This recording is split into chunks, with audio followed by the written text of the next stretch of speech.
سلام له خورشید د یوې بجې خبرونو ته ښه راغلاست. د کاپیسا په تګاب ولسوالۍ کې د یو لړ عملیات په پایله کې 15 د طالبان وژل شوي او 7 نور یې ټپیان دي. د 201 سیلاب قل اردو قمندانۍ د درېیمې پلې لواء قمندانۍ مسؤلین وایي په دغو عملیاتو کې چې 8 ورځې مخکې پیل او 13 ورځ پای ته ورسېدل 9 نور طالبان هم نیول شوي دي. د سرچینې په وینا په دې لړ کې د یادې ولسوالۍ ډېری سیمې د طالبانو له شتونه پاک شوي او د یادو سیمو د امنیت خوندیینې په موخه پکې د پاڅون کوونکو لپاره پوستې هم جوړې شوي دي. چینایي چارواکي وایي په افغانستان کې د چیني پانګوالو له پانګونې ملاتړ کوي او هڅې کوي چې نور پانګوال هم دې لړۍ ته وهڅوي.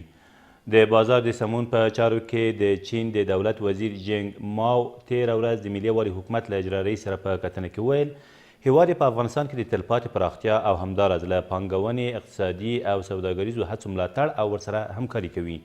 عبدالله هم په دې کتنه کې ویل چې افغانستان د چیني پانګوالو له پانګونې هر ډول ملاتړ او ورته د موقع برابرولو ته چمتو دي.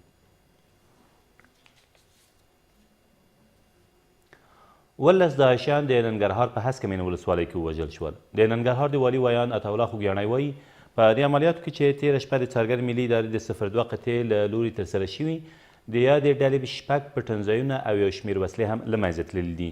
د نوموړي په وینا په دې عملیاتو کې افغان ځواکونو او د سیمو اوسیدونکو ته زیان نه دی اوښتی. د بادغیس پر قادس ولسوالۍ د طالبانو برید دفع شو. د دغه ولایت د امنیه قمندانۍ ویان نقیب الله امیني وایي د دغه ولایت لپاره د طالبانو د نومول شوي والي ملا صالح په مشرۍ یوې 500 کسیزې ډلې غوښتل قادس ولسوالۍ ونیسي، خو له ماتې سره مخ شول او د همګړۍ په یاده ولسوالۍ کې وضعیت ارامه دی. د نوموړي په وینا په دې نښته کې 15 طالبان وژل شوي او 8 نور یې ټپیان دي او همداراز یوه پولیس هم خپل ژوند له لاسه ورکړی او 2 نور یې ټپیان دي. په بغلان کې یو ماشوم د سړي تښتونکو له منګولو وژغورل شو. دغه ماشوم څو ورځې مخکې د پلخمري ښار له الوان دښتې د پیسو ترلاسه کولو په موخه تښتول شوی و، خو تر هغې مخکې 13 ورځ د پولیسو له لوري وژغورل شو.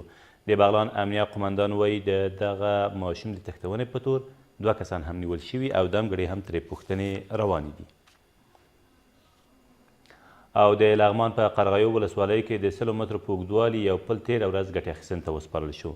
دغه پل چې 6 متره سوروالی لري د څه باندې 140 میلیونه افغانیو په لګښت چې د کلیو پراختیا وزارت له لوري ورکړل شوي جوړ شوی دی.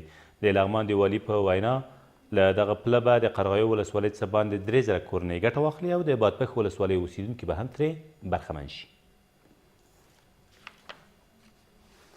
دا تر دې مهاله وروستي خبرونه، تر بیا مو الله امان.